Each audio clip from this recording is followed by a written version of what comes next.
You must welcome me, Global Spoken.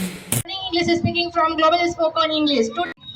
I want to initiate my speech with some wonderful lines. Student life is the best life because भरोसा खुद पर रखो तो ताकत बन जाती है. भरोसा खुद पे रखो तो ताकत बन जाती है. दूसरों पे रखो तो कमजोरी बन जाती है. When you believe in yourself, then it becomes strength. If you trust others, it becomes weakness.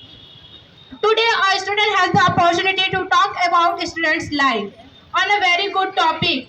First of all, I would like to thank my respected teacher who gave me a golden chance to speak on this stage and at this topic also. Now, I would like to start my topic.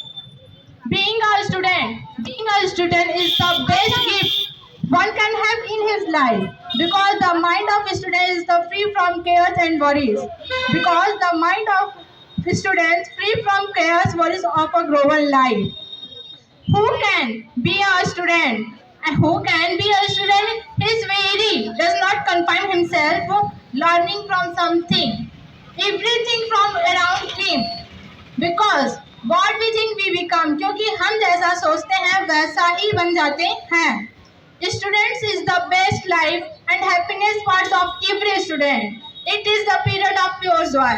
And in this period, the character of woman is the build up. And so it is called formative period of human life. Because students are the hope of country. He can solve our country as far as he can do. Because कोई भी काम तब तक ही असंभव लगता है जब तक कि वह पूरा ना हो जाए. Any task seems impossible until it is done. And we students are allowed to make mistakes, correct those mistakes, and become a better person. Now I would like to finish my speech with some wonderful lines. आपकी life जितनी ही hard होगी, आप उतने ही strong बनोगे. आप जितने strong बनोगे, आपको लाइफ उतनी ही इजी लगेगी. आप जितने स्ट्रांग बनोगे, आपको लाइफ उतनी ही easy लगेगी. Now I would like to finish my topic. Thank you for listening.